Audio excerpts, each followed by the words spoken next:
ganda ng bago kong bahay. Lipat na naman ako dito sa bahay na to. Ang ganda, ang laki. Parang sobrang swerte ko dito sa bahay na to. Buti na lang nagkaroon ako ng parrots. May mga balloons pa oh. Grabe, ang ganda talaga. Napaka-welcoming. Yun oh, ganda. Sige, check ko muna yung magiging higaan ko. Yung talaga importante. Dito. Uy, may computer pa dito oh. Grabe. Tapos dito, ang ganda naman kaso parang di naman to master bedroom eh. Feeling ko sa mga guest to. Dito naman, ay mga pangbata to, hindi to pwede. Dito, CR to halata na eh. Teka lang, ay ito, hindi ko pa ito nasi-check. Ayan, parang ang laki naman ito. Ito, may CR pa. Ito siguro yung master bedroom. Ito yun guys. Alam, ganda naman ito. Ito na yung higaan ko. Kukulayan ko ito mamaya ng kulay pink. Sige, bababa muna ako. Kasi, check ko muna itong mga to.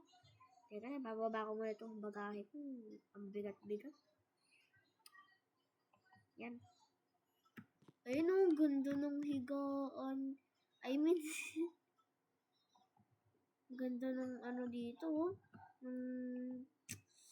Ganda ng sala ko. Tingnan nyo, hindi na ako makikita dun sa sobrang sungit kong kaibigan. Halos mamayat-mayat na ako. Ayaw niya akong pakainin eh. Lagi nang tinapay pagkain ko. Ayun, may banana at apple pa dito. Ang sarap nito, oh. Buti na lang nilagyan na ng fruit ng construction worker. Ano naman to? Uy, meron pala dito secret base. Perfect to kapag nagkaroon ng mga magnanakaw. Tapos dito naman yung ano, labas. Yun. Yun yung, dito pa yung e-bike ko. Wala pa kasi akong pera pang ano eh. Pang bahay eh. Ang ganda oh. May TV pa. Wait lang. Try nga natin manood. Wow, Brookhaven. Perfect. Ganda dito. Sasabihin ko sa mga kaibigan ko mamaya na may bago na akong bahay. Hindi ko kasi sa kanila sinasabi na may bago na akong bahay. Ang ganda oh. Grabe. Sobrang deserve ko talaga to. Oh, grabe ang laki.